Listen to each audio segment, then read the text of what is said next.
Srimad Bhagvatam Grantaraj ki jai. Om Namo Bhagavate Vasudevaya. Om Namo Bhagavate Vasudevaya. Janmadyasya yato niviyat itaratas chate swavigyaswarat.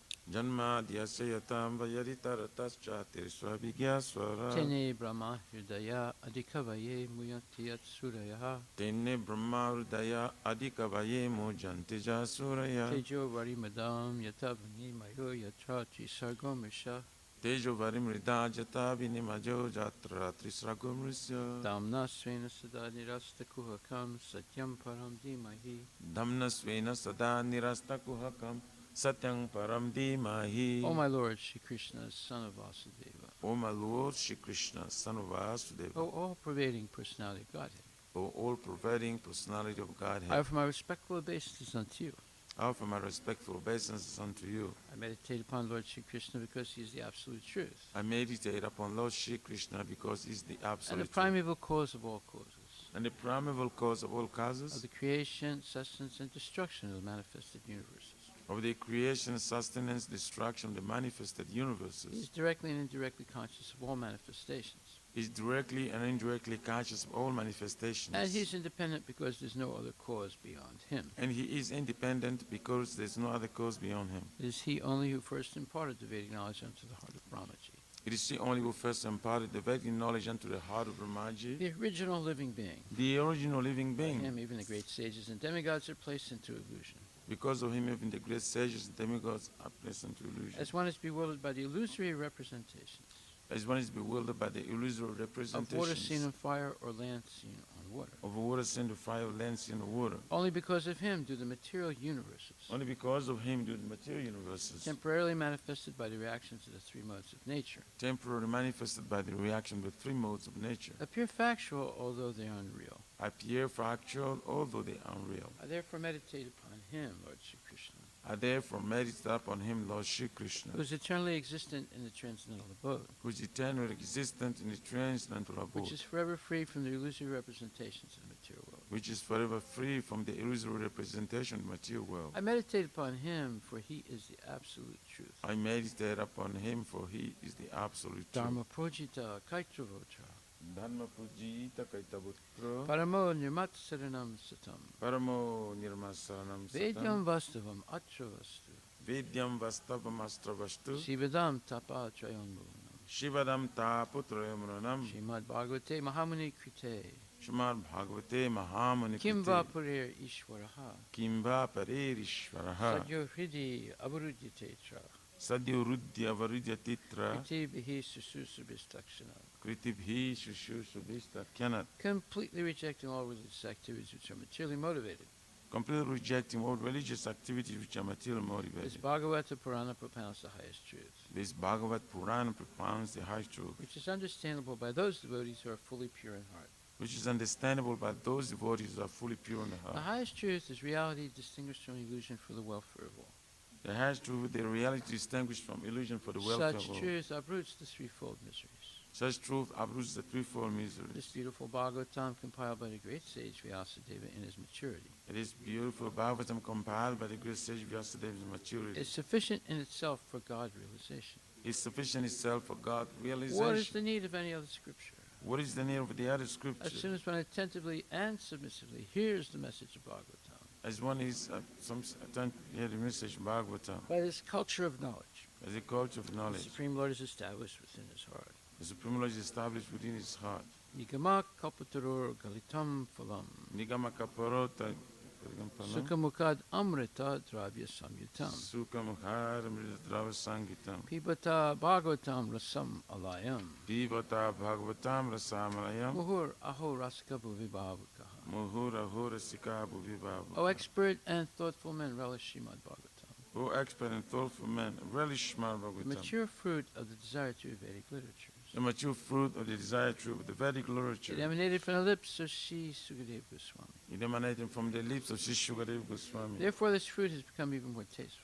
Therefore, this food has become even more tasteful. Although its nectarian juice was already relishable for all, Although its nectarian juice was all relishable for all, including liberated souls. including liberated souls. Shinvatam swakata Krishna. Shramvantam Swakata Krishna. Punya Shravana Kirtana. Punya Shravana Kirtana. Hridyantaksto hi abhadrani. Hridyantastu hi abadrani. Vidunoti Srihit Satam. Vidunoti Surit Satam. To hear about Krishna from Vedic literatures, to hear about Krishna from the Vedic literature, or to hear from him directly through the Bhagavad Gita, or to hear from it directly through the Bhagavad Gita, is itself righteous activity.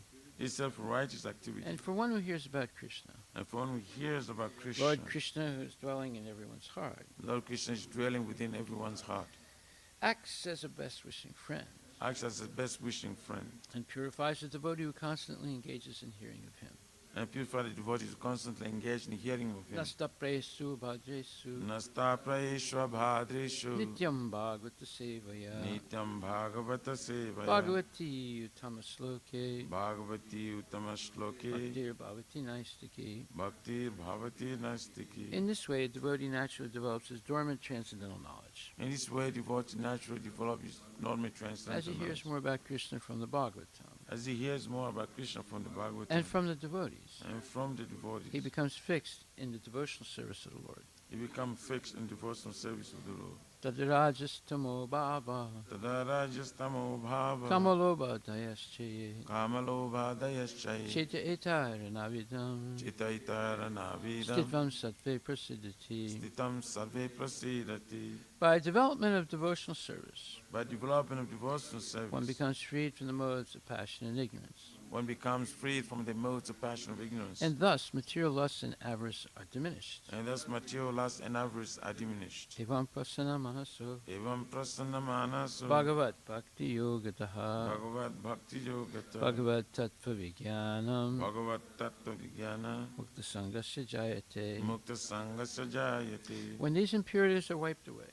When all these impurities are wiped away, the candidate remains steady in his position of pure goodness, the candidate remains steady in his position of pure goodness, becomes enlivened by devotional service, becomes enlivened by devotional service, and understands the science of God perfectly. and understands the science of God perfectly. Vidyate Hridaya Grantis Vidyate Hridaya Grantis Chidyante Sarva Samsaya Chityante Sarva Samsaya Shriyante Chasya Karmani Jiyante Sachakarmani Krishna Evat Manishwari. Drista Evadmanishwari. Thus Bhakti Yoga severs the heart not of material affection, Thus the Bhakti Yoga serves the heart of material affection and enables one to come at once to the stage of a samsayam samagram, and enable ones to come at once to the stage of Samshara Samagramam, understanding of the supreme absolute truth, personality of Godhead. understanding the supreme absolute truth, personality of Godhead. Therefore, only by hearing from Krishna or from his devotee in Krishna consciousness Therefore, only by hearing from Krishna or from his devotees in Krishna consciousness can one understand the science of Krishna. can one understand the science of Krishna. Srimad Bhagvatam, Canto 1, Chapter 19, Verse number 7.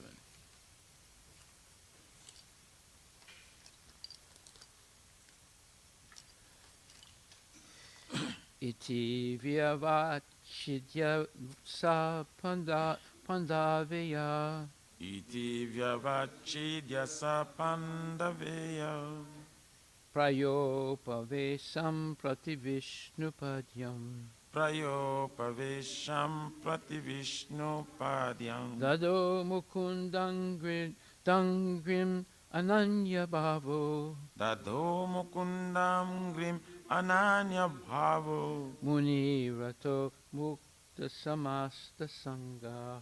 Muni vrato mukta sangsta sangha. Translation by Srila Prabhupada. Thus the king, the worthy descendant of the Pandavas, decided once and for all on and sat on the Ganges bank to fast until death and give himself up to the lotus feet of Lord Krishna, who alone is able to award liberation. So, freeing himself from all kinds of associations and attachments, he accepted the vows of a stage. Purport by Srila Prabhupada. The water of the Ganges sanctifies all the three worlds, including the gods and the demigods, because it emanates from the lotus feet of the personality of Godhead, Vishnu. Lord Krishna is the fountainhead of the principle of Vishnu Tattva, and therefore shelter of his lotus feet can deliver one from all sins, including an offense committed by a king unto a Brahmana. Maharaj Parikshit therefore decided to meditate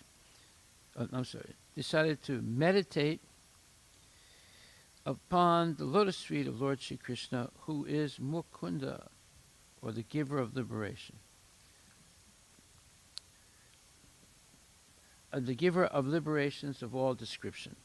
The banks of the Ganges or the Yamuna give one a chance to remember the Lord continuously. Maharaj Parikshit freed himself from all sorts of material association and meditated upon the lotus feet of Lord Krishna. And that is the way of liberation. To be free from all material association means to cease completely from committing any further sins. To meditate upon the lotus feet of the Lord means to become free from the effects of all previous sins. The conditions of the material world are so made that one has to commit sins, willingly or unwillingly. And the best example is Maharaj Parikshit himself, who was a recognized sinless, pious king. But he also became a victim of an offense, even though he was ever unwilling to commit such a mistake. He was cursed also, but because he was a great devotee of the Lord, even such reverses of life become favorable. The principle is that one should not willingly commit any sin in his life and should constantly remember the lotus feet of the Lord without deviation. Only in such a mood will the Lord help the devotee make regular progress toward the path of liberation and thus attain the lotus feet of the Lord. Even if there are accidental sins committed by the devotee, the Lord saves the surrendered soul from all sins, as confirmed in all scriptures. Swapadamulam bhajata priyasya tyaktan yabhav vasya harir paresa vikarma yachcho patitam katanchit brunoti sarvam hridisani vistaha. Srimad Bhagvatam 11.5.42.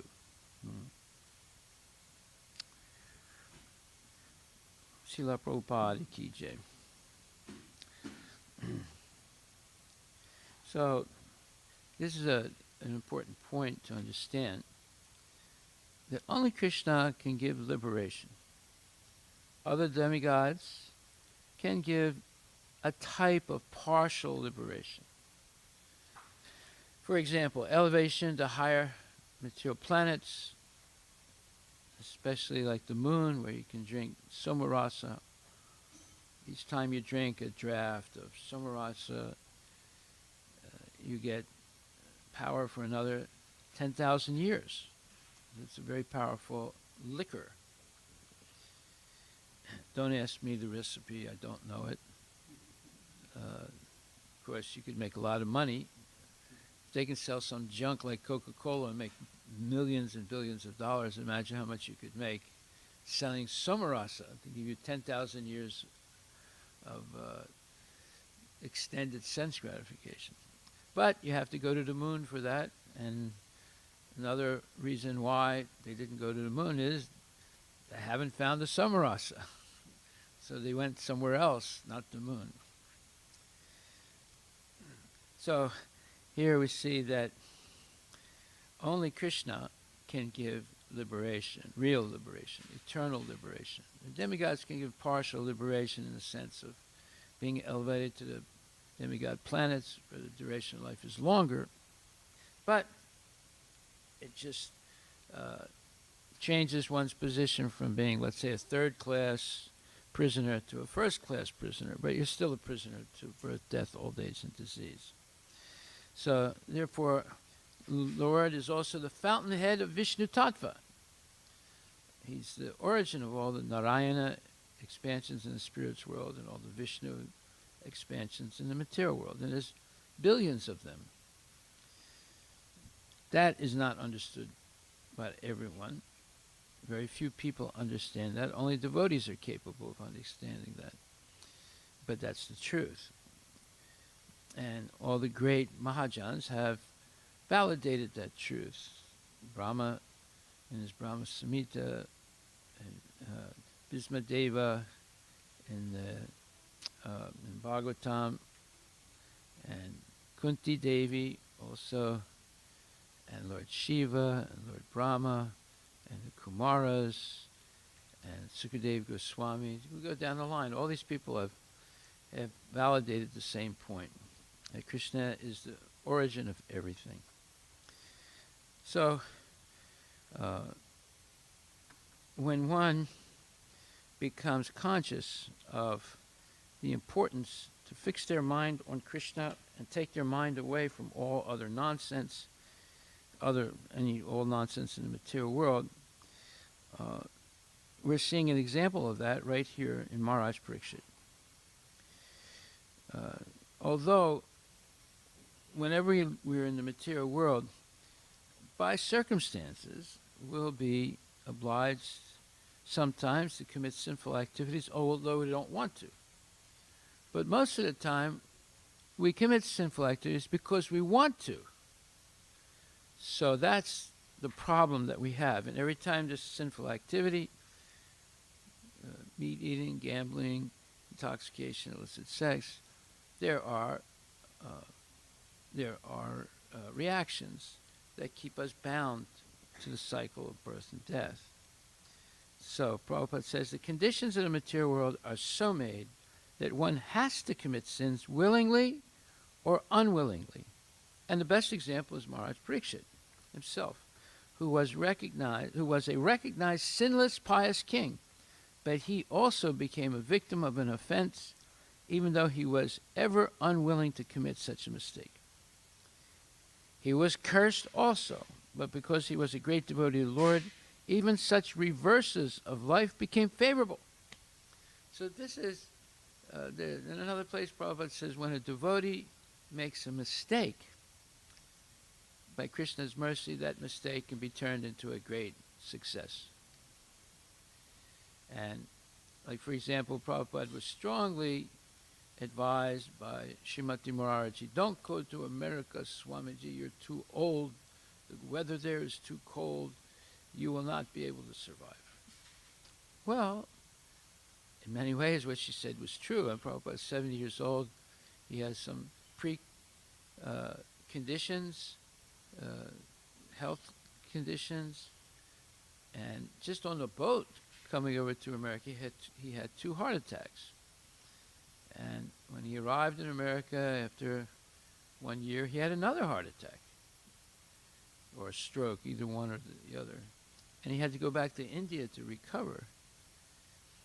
So, yeah, but in that, let's say, very precarious situation of his health, Krishna protected him, and against all odds, he became fabulously, miraculously successful.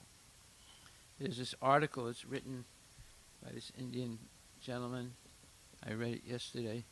He said Prabhupada was the most successful Hindu in modern times.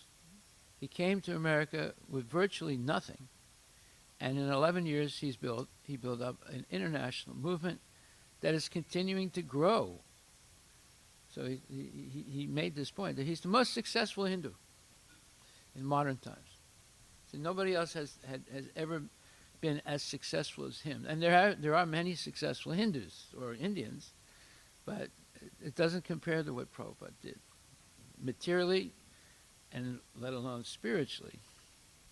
So even a mistake made by a devotee, by the mercy of Krishna, can be turned into a great success. So in the same way, Maharaj Parikshit himself, who was a recognized sinless pious king, but he also became a victim of an offense, even though he was ever unwilling to commit such a mistake. He was cursed also, but because he was a great devotee of the Lord, even such reverses of life became favorable.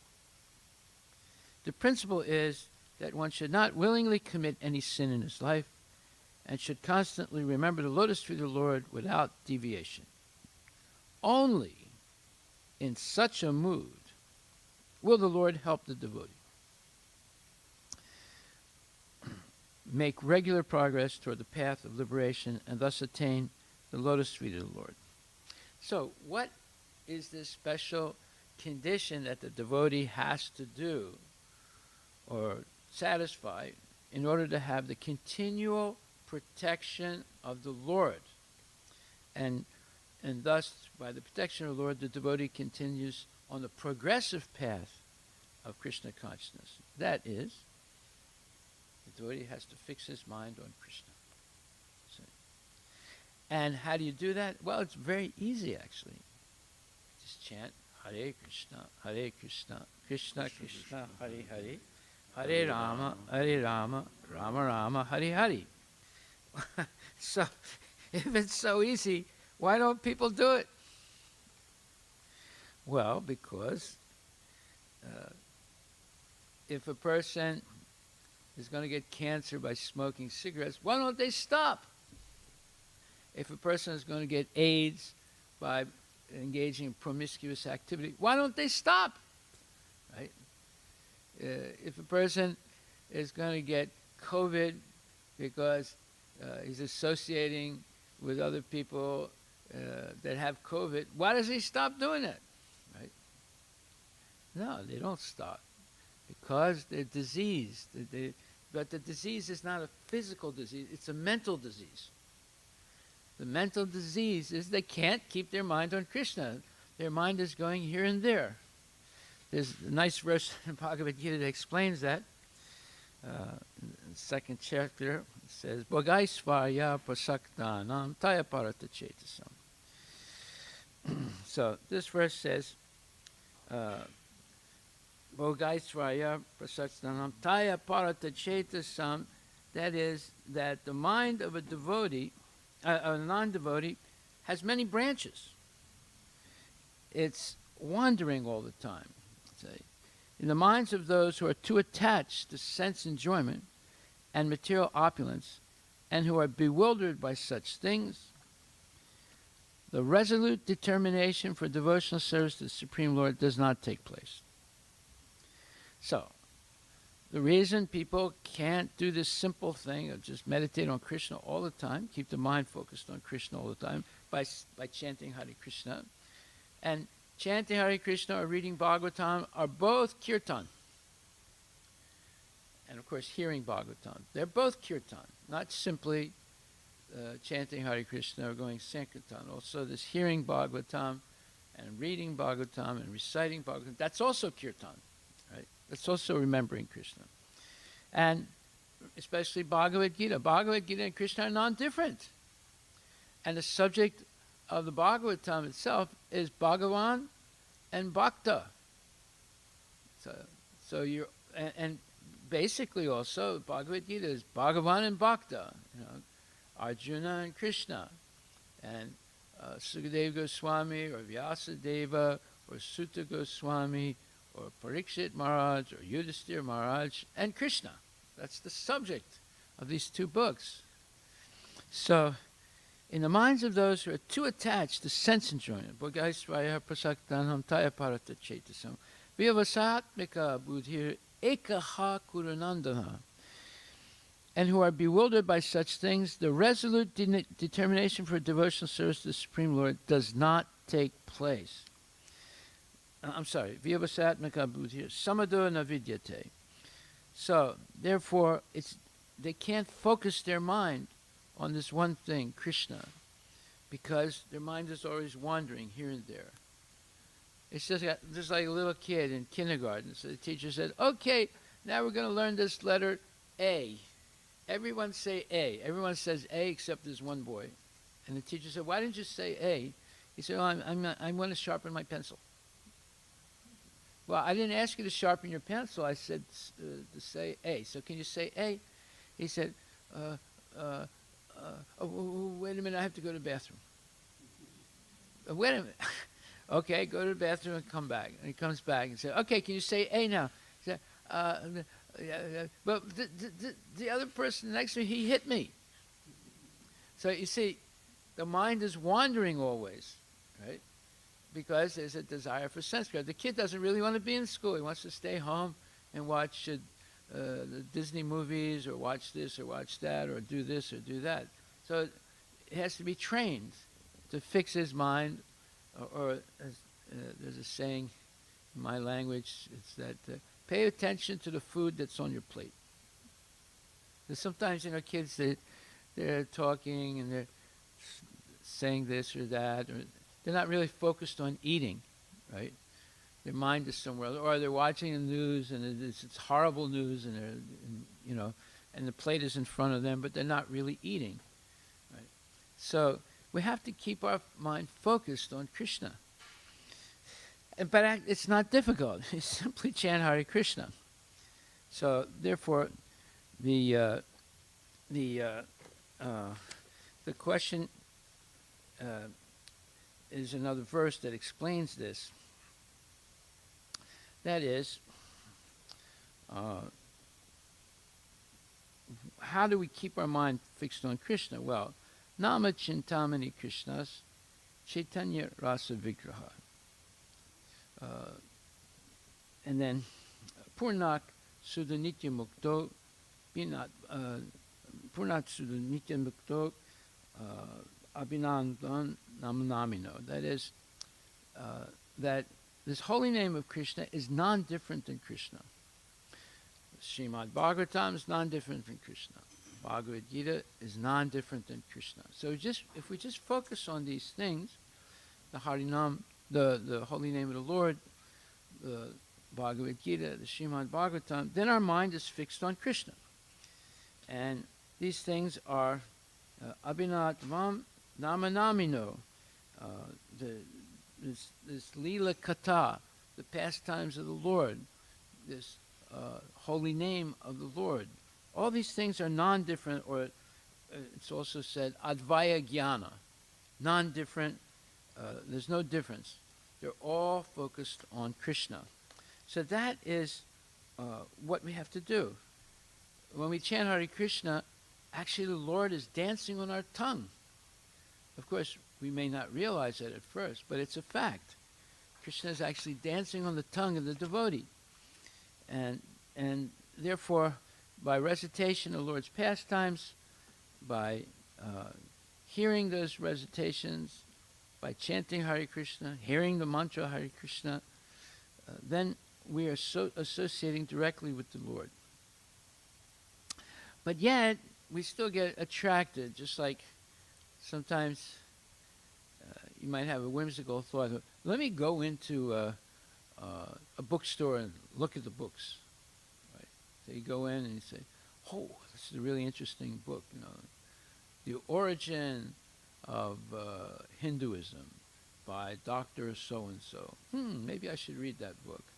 Or, How to Grow Vegetables in Your Kitchen.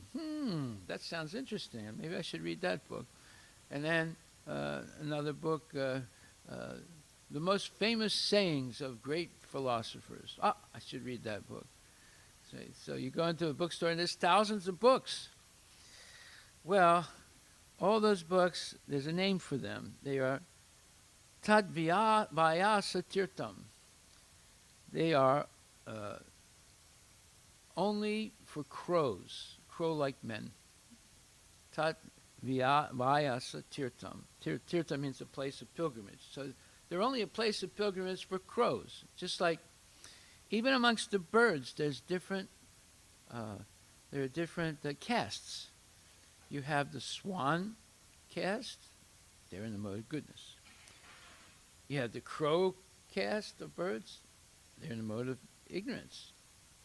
You have the pigeon caste. You have the different types. They're all different types of birds, and they all stick together. They all fly in flocks. and they're all attracted to the same things. The crows are attracted to garbage. The swans are attracted to lotus flowers. So even amongst the birds, there are castes, like there are people. So this particular caste, Tat Vayasam Tirtam, these are low-class people that congregate not in the temple. The devotees come to the temple to congregate, to be in congregation, to chant together, dance together. And the crow-like people, they go to the nightclub to congregate, or to the casino to congregate and talk nonsense and hear nonsense and eat nonsense. And then the other class of unworthy people, they go and to hear Shakespeare or this philosopher or that philosopher, or read this book or that book, all nonsense things that take your mind away from Krishna. So, Prabhupada says those who are in Krishna consciousness, they are being trained to become hamsas, or they are hamsas. Hamsas means swans. And those going to these different mundane schools, they're trained to become vyasa, crows. So which way do you want your kid to be trained? To be a hamsa, or paramahamsa, or to be vyasa, vyasa. Vyasa means crow. So we have to make these decisions. But and then Prabhupada says, therefore, Paramahamsa, Krishna is everywhere. Goloka eva nivasati akilatma bhuta. He's in the spiritual world and he's in the material world.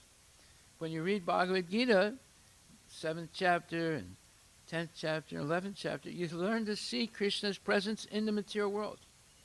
And then when you read, as we're doing Srimad Bhagvatam, we learn about Krishna's presence in the spiritual world.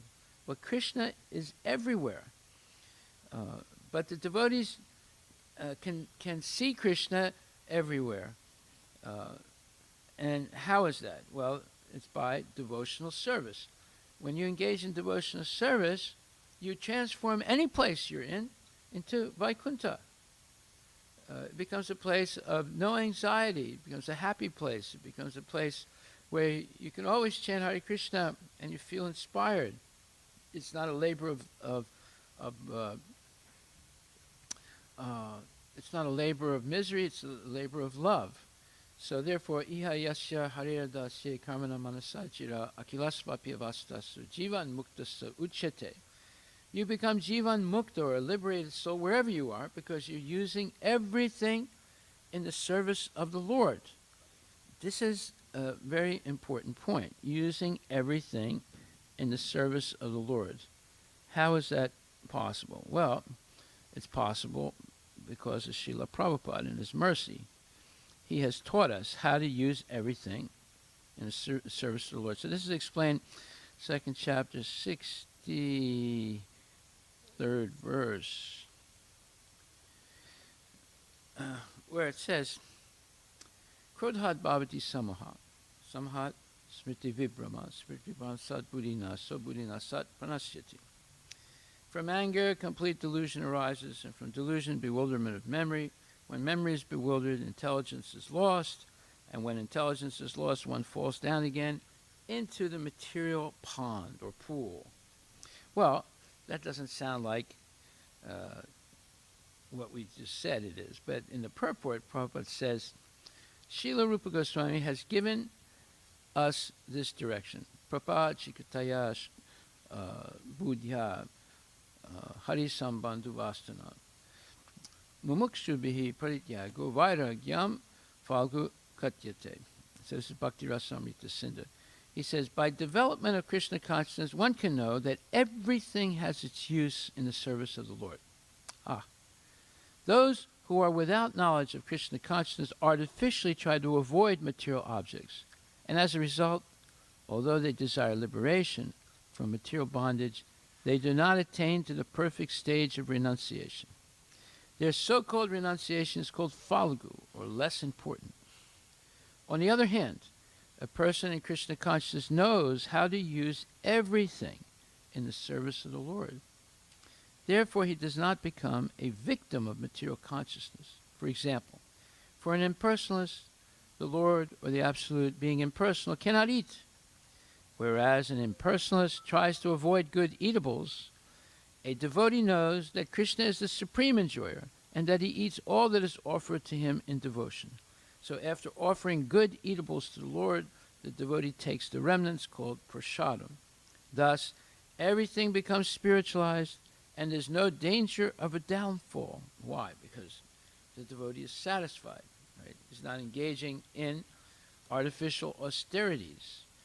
The only austerity is, instead of eating junk, he only eats prasadam, and to have the prasadam, he has to offer it properly to Krishna and prepare it properly for Krishna with love and devotion. Thus, everything becomes spiritualized, and there's no danger of a downfall. The devotee takes prasadam in Krishna consciousness, whereas the non-devotee rejects it as material. The impersonalist, therefore, cannot enjoy life due to his artificial renunciation, and for this reason, a slight agitation of the mind pulls him down again into the pool of material existence. It is said that such a soul, even though rising up to the point of liberation, falls down again due to his not having support in devotional service. So this is the difference between the devotee and the non-devotee. And Mayavadis are considered non-devotees, although they may be yogis or they may be jnanis, but they're not considered genuine devotees because they have mixed desires. They can't keep their mind fixed always on Krishna. But the devotees can, by the easy method of chanting Hare Krishna, offering food to Krishna, the type of food that he prefers, and then he offers it back as prasadam, and festivals, and all kinds of wonderful programs that keeps the mind focused on Krishna, and happily. Susakam kartamavyayam, everything in devotional service is happily performed because one has a direct relationship with Krishna through the devotion. So, therefore, this namachintamani Krishna's Chaitanya Rasa Vigraha Purnat Shuddha Nitya Mukto Binat Vam Namanamino. The holy name of Krishna is transcendently blissful. It bestows all spiritual benedictions, for it is Krishna himself, the reservoir of all pleasure. Krishna's name is complete, and it is the form of all transcendental mellows. It is not a material name under any condition, and it is no less powerful than Krishna himself. Since Krishna's name is not contaminated by the material qualities, there's no question of its being involved with Maya. Krishna's name is always liberated and spiritual. It is never conditioned by the laws of material nature. This is because the name of Krishna and Krishna himself are identical. This is a direct quote from the Padma Purana. So we have to realize, it's just like, let's say, when you're a kid, you got a toy gun. But when you join the army, you got the latest model of a super machine gun that can shoot, 500 bullets in less than 10 seconds. Now, it's still a gun, right? You got a play gun when you're a kid, and now you've joined the military and you got this highly sophisticated machine gun, right? But there's a difference in the power. Well, we don't realize the power of the holy name. The holy name is even more powerful than that machine gun that can shoot 500 bullets in 10 seconds. This holy name is the most powerful thing in the world, actually, because the holy name is none different than Krishna, and Krishna is the most powerful, the most beautiful, the most wealthy, the most intelligent, and so forth. So, therefore, we don't realize what this holy name is. This mantra, Namachintamani Krishna, gives us an idea. It's something completely transcendental. It's non-different than Krishna himself. It has all the potency of Krishna. So if we take it seriously, this chanting, Hare Krishna, Krishna Krishna, Hare Hare, Hare Rama, Rama Rama, Hare Hare. So to understand how powerful this holy name is, we have to purify our senses, including the mind. Ateva Krishnera nama deha vilasa pakritendriya graya nahe hayaswa prakasa. The holy name of Krishna, his body, his pastimes cannot be understood by the blunt material senses. They are manifested independently. And Prabhupada says, since Krishna's transcendental body, name, form, qualities, pastimes, and entourage are all absolute truth, they are as good as Krishna himself, Chat Chitananda Vigraha. As long as the living entity is conditioned by the three modes of material nature, goodness, passion, and ignorance, the objects of his material senses, material form, taste, smell, sound, and touch, will not help him understand spiritual knowledge and bliss. Rather, these are revealed to the pure devotee. So this knowledge is revealed. It is not learned through academic study. It's revealed. Just like, how did Gorkishore Babaji be qualified to initiate Bhaktisiddhanta Saraswati Thakur? Because he had revealed knowledge. He didn't know how to read and write, but he had revealed knowledge. And one of the most intelligent people in the history of the world, Bhaktisiddhanta Saraswati Thakur, surrendered to him. This person who can't even read and write, because he had revealed knowledge from the Lord. He was seeing the Lord always. So, therefore, this is a different type of education. This is a different type of culture. It's not the culture of the demons trying to imitate yoga siddhis by mechanical means. Obviously, they'll never really do it properly. But you can attain all the siddhis simply by chanting Hare Krishna. You don't even have to. Maharaj Ambarish, he did not practice mystical yoga like Durvasa Muni, but he had more power than Durvasa Muni. And Vishwamrita, when he was a king and a Kshatriya, he suddenly realized that Vasistha Muni had more power than he did. He was able to withstand all the attempts to kill him by Vishwamrita Muni. And then Vishwamrita Muni decided, I got to become a Brahmana, like Vasistha. And it took him a long time, many, many years of meditation and self-abnegation to become Raja Rishi, or a saintly type of a Brahminical type of king. So we see that we don't really understand, we'll never be able to understand Krishna with our material senses. We have to purify these senses, and the purification process is by chanting, taking prasadam, dancing, and hearing Bhagavad Gita and Srimad Bhagvatam regularly. Krishna Nama, Krishna Guna, Krishna Lila Vrinda, Krishnera Swarupa Sama, Sabachid Ananda. Krishna's holy name, transcendental qualities, and transcendental pastimes are all equal to Lord Krishna himself. They are all spiritual and full of bliss. Atakshi Krishna Nama, Adina Bhavidgraham Indriyai, Sevan Mukehi Jivado, Swayam Eva Spuratyada. Therefore, material senses cannot appreciate or understand Krishna's holy name, form, qualities, and pastimes. When a conditioned soul is awakened to Krishna consciousness and renders service by using his tongue to chant the Lord's holy name and taste the remnants of the Lord's food, the tongue is purified, and one gradually comes to understand who Krishna really is. So every day we should purify our tongue by chanting Hare Krishna and tasting Mahaprasadam. Okay. Such a nice process. It's so simple. It's so wonderful. It's so enjoyable. Why not do it? See? Why should we taste, wine and liquor and smoke things like marijuana to feel happy? It's unnecessary. All we have to do is chant Hare Krishna and take very nice prasadam and thank the Lord. Sarira Vidyaja Jyotendriya Tayaka. The senses are pathways to death. And the tongue is the most voracious and uncontrollable of all the senses. It's very difficult to control the tongue in this world. But you, O Krishna, are very kind. You have given us this prasadam, this holy food. Let us take this prasadam and respect it and thank Lord Chaitanya and Radha and Krishna for providing this wonderful transcendental process of Krishna consciousness. So that, we're reciting that prayer every day, Sarira Vidya Jyotendriya Dharika, because this is scientific. Chanting, taking prasadam, and dancing. This is scientific because if we do it sincerely, it leads to becoming purified.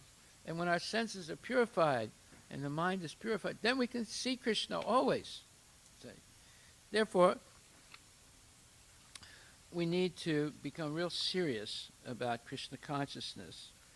And this is also explained in the Sri Vaishnava tradition, in the Mukundamala Sutram, where it says, Krishna Tvadiya Pada Pankaja Panjarantam Advaya Me Vashatu Manasaraja Hamsa. That is, that King Kalushakar is saying that this Advaya Me Vashatu, it means that he wants to be like the swan. The swan goes where there's clean water and there's beautiful lotus flowers growing, and he dips his head into the roots of those lotus flowers and tastes the nectar of them. So King Kalushakar is saying this prayer that he wants to be like that swan, to always dip his head into the transcendental water of Krishna consciousness and taste the nectar, the roots of the lotus flowers. So, and the same thing is said in the Gaudiya Vaishnava, Gopi Bhartar Padaka Kamalayor Dasa Dasa Dasanu Dasa, that I will be successful when I become the servant of the servant of the servant of the servant of the most sincere servants who are gopis, who are serving Krishna. So this humility of not thinking that I can serve Krishna directly, but by serving the servants of Krishna, it's like the same as King Kalushakar is dipping one's head into the transcendental water of the Krishna consciousness and tasting the nectar of the roots of the lotus flowers. So then our life, Prabhupada says, will be successful. Very easily we can cross over the ocean of nescience. And then he says, there's another verse. Samasritaye padapalava plavam mahatpadam punya yaso murare bhavan buddhir vatsapadam parampadam padam yat vipadam nate sam. He says, there's a great ocean of ignorance, bhavam buddhi, in which we are now fallen and struggling for existence. Exactly just like if you're thrown into the ocean, you may be a very good swimmer, but the condition is very dangerous. You'll have to struggle. You cannot say, I am a good swimmer. I shall be very easily able to cross over the ocean. No, that's not possible. But if you take the shelter of the lotus feet of the Supreme Lord, Samasritaye padapalava plavam, anyone who has taken shelter of the lotus feet of Krishna, what is that lotus? What are those lotus feet? Mahatpadam. It is the shelter of the whole material creation. Mahat Tattva, the Mahat Tattva. From the Mahat Tattva, the total material energy comes. That is called Mahat Tattva. From Mahat Tattva, the whole cosmic manifestations come. Therefore, the lotus feet of Krishna means there is also Mahat Tattva. Many, many Mahat Tattvas. Samasritaye padapalava plavam Mahat padam punya yaso murare. Murare is another name of Krishna. He's the holder of the flute. Punjayasa, pavitram paramam bhavam. So these are all different parts of verses that are saying the same thing. He says, this great ocean of nescience or ignorance becomes a small spot of water as it is made by the footprint of the calf. Vatsapadam. So this prayer is saying that the Lord can reduce this vast ocean of ignorance to the little bit of water that's contained in the hoof print of a calf, and you can easily cross it then.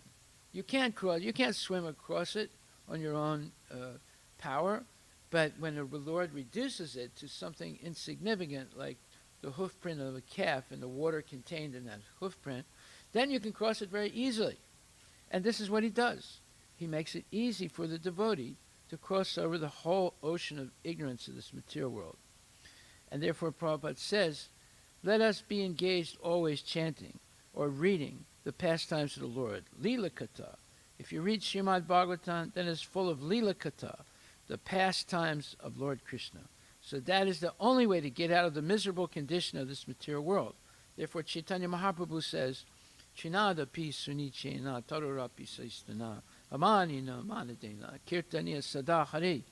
Kirtaniya, this is Lila Katha, Kirtaniya.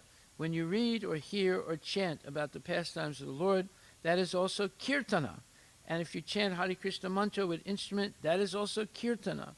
There is no difference. So we must engage Kirtana Sada Hari. Either we should chant Hare Krishna mantra or we should read our books. This is wanted. Then we will be safe from Maya. Otherwise, at any time, we can be victimized. Wow. Srila Prabhupada ki jai. This is real preaching. We have to be convinced of this. We have to be convinced that there's nothing better than the holy name of Krishna. And the power of the holy name is invincible. It's unfathomable how powerful this holy name is. Okay, we'll stop right there. Are there any questions?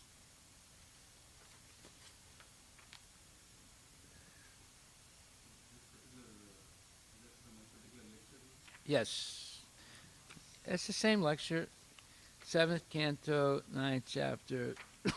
This is text 19.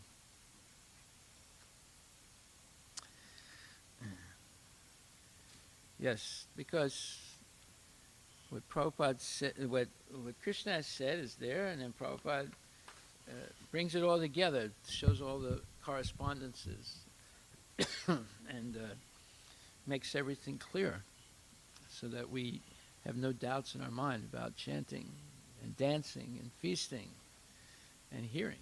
Yes. So what did Maharaj Pariksit commit? Did he commit sin or mistake by the acts for which he was cursed? Was that mistake or sin? He made a little mistake. No sin, yeah? Well, we answered this before. If an ordinary person did that, it would be considered sinful and extremely offensive. But in the case of Maharaj Pariksit, it was considered a little mistake. Because in the purport. Well, it's like this. Let's say someone bumps into you, right? Mm-hmm. Let's say you're some big guru, right? And you have hundreds of disciples, and somebody bumps into you. So the disciples would be ready to really punish that person for doing that.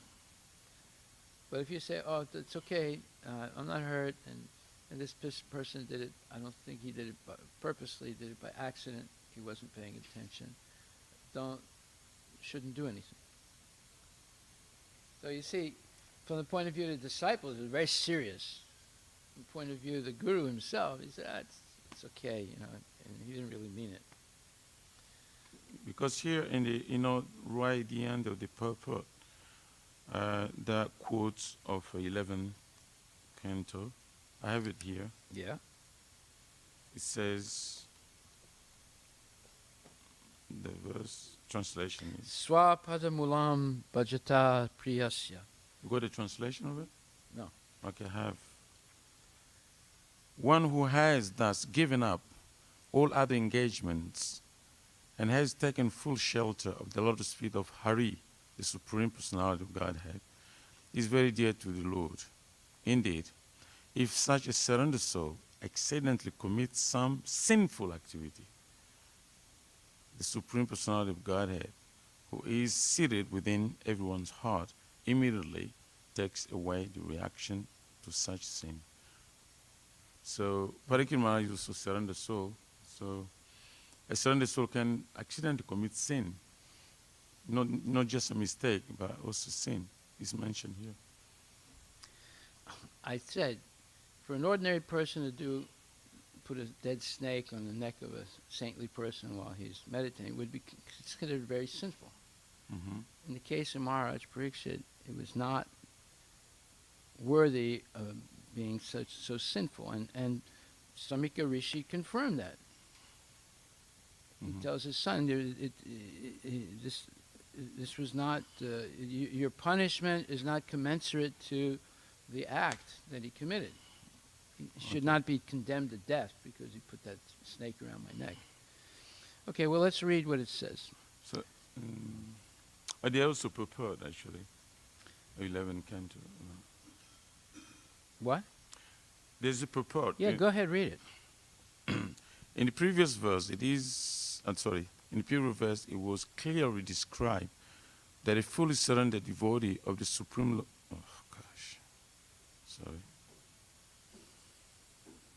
a fully surrendered devotee of the Supreme Lord has no need to perform ordinary worldly duties.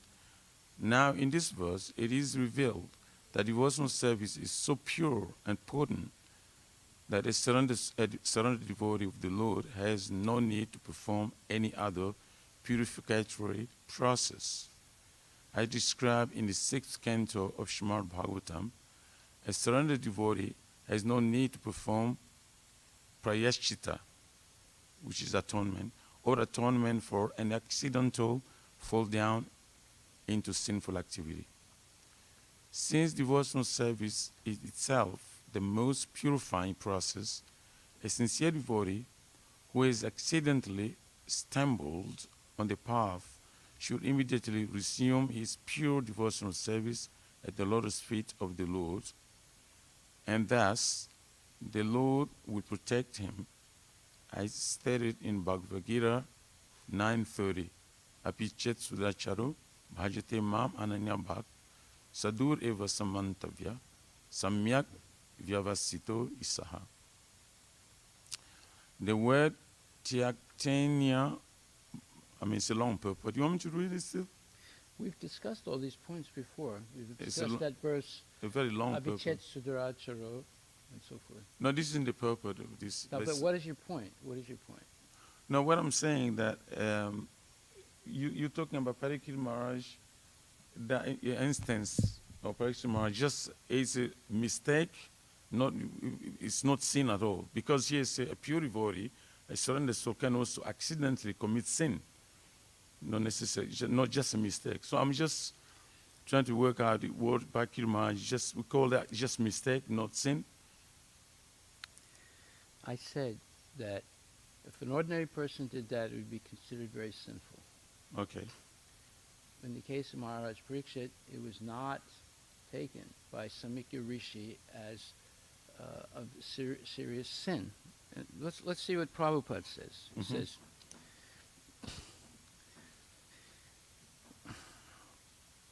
after explaining the general codes relating to the royal position and asserting that the king can do no wrong, and therefore is never to be condemned, the sage Samika wanted to say something about Emperor Pariksit specifically. The specific qualification of Maharaj Pariksit is summarized herein. The king, even calculated as a king only, was most celebrated as a ruler who administered the religious principles of the royal order. In the Shastras, the duties of all castes and orders of society are prescribed. All the qualities of a Kshatriya mentioned in Bhagavad Gita 18:43 were present in the person of the emperor. He was also a great devotee of the Lord and a self-realized soul. Cursing such a king when he was tired and fatigued with hunger and thirst was not at all proper. Samika Rishi thus admitted from all sides that Maharaj Pariksit was cursed most unjustly. Although all the Brahmanas were aloof from the incident, still, for the childish action of a Brahmana boy, the whole world's situation was changed. Thus, Rishi Samika, a Brahmana, took responsibility for all deterioration of the good orders of the world. So, there's more about this. I'm not going to read it because we're already going over it. Maharaj Pariksit is in a special position. He's not only an ideal king, following all the rules and regulations according to Varnashram Dharma, but he was also a pure devotee. And to curse him to death for what he did was inappropriate. It was not just. So and this Samikya Rishi was saying it. But because he did that, it started this whole process of deterioration of the Brahminical class in Kali Yuga. This one, in other words, he's saying that his son's mistake was much greater than Maharaj Parikshit's mistake. Much, much greater. No comparison. You see, Maharaj, my question was based on the purport today. Today's purport, there is a mention that the conditions of material world are so made that one has to commit sin willingly or unwillingly. And the best example is Maharaj Parikshit himself. Right? It is said in the purport. But what is your point? So my point was a mistake or sin? Because here... Are you agreeing with Sringi that it was so sinful that he should be cursed to death? No, it's that. Question is that the condition... And a sin is a sin, right? Okay. It's a serious thing, right? Okay. So are you agreeing with Sringi that is a sin? But here he said the sin can be committed unwillingly. Like, it's because this purpose is based on Parikshit Maharaj, right? So he said the condition of the material world are so made that one has to commit sins willingly or unwillingly. And the best example is Maharaj Parikshit himself. All of us are committing sins unwillingly. We've discussed this before. It's called Panchasuna. Everyone is sinning every day, wittingly or unwittingly, not even willingly or unwittingly, wittingly or unwittingly, right? You're committing sins also every day by taking your walk. You're killing hundreds and thousands of living entities just by walking down the Safeway and walking back. But you're not doing it for sense gratification. You're doing it to chant your rounds. So, therefore, the position of the devotee is different than the position of the ordinary karmi. Okay, why you said Maharaj Parikshit himself, the best example is Maharaj Parikshit himself. After saying this about... But what is your point, though? I mean, are you saying that he committed a sin on the same level as karmi? No, I'm not saying that. I'm saying he committed sin unwillingly, not just but mistake. You're also committing sins unwillingly. I'm also committing sins unwillingly. Well, I'm saying about... But what's the difference? The difference is that verse, Abhichet Sudaracharo, Bhajanti Mam Ananyava, Sadar Eva Samantavya, Samyak Vyavasito Hisaha. Now, I've read that verse before and the entire purport.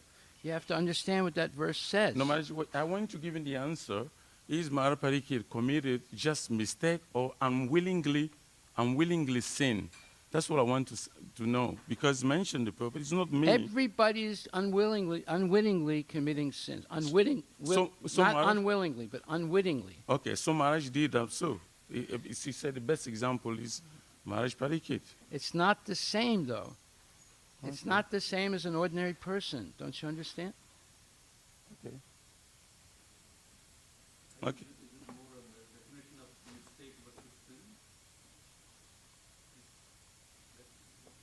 You want to read it? No, I read that. I have that. Okay. I think the question is it definition of what is a mistake and what is an unwilling sin? Right. It's unwitting, not unwilling. Or unwilling. Okay, you could say unwilling. Unwilling sin, yeah. Because I get a bit confused. That's why I want clarification, that's all. Clarification is it's an accidental fall down. And if a person continues in devotional service, as Maharaj Parikshit did, it's excused. That's the whole purpose of that verse 9:30. It says that in the Nishinga Purana, the following statement is given. Bhagavat cha harav ananya cheta. The meaning is that even if one fully engages in devotional service to the Lord, is sometimes found engaged in abominable activities, these activities should be considered to be like the spots that resemble the mark of a rabbit on the moon. Such spots do not become an impediment to the diffusion of moonlight. Similarly, the accidental fall down of a devotee from the path of saintly character does not make him abominable. So I'm telling you, it's not the same thing. It's not like a karmi committing a sin.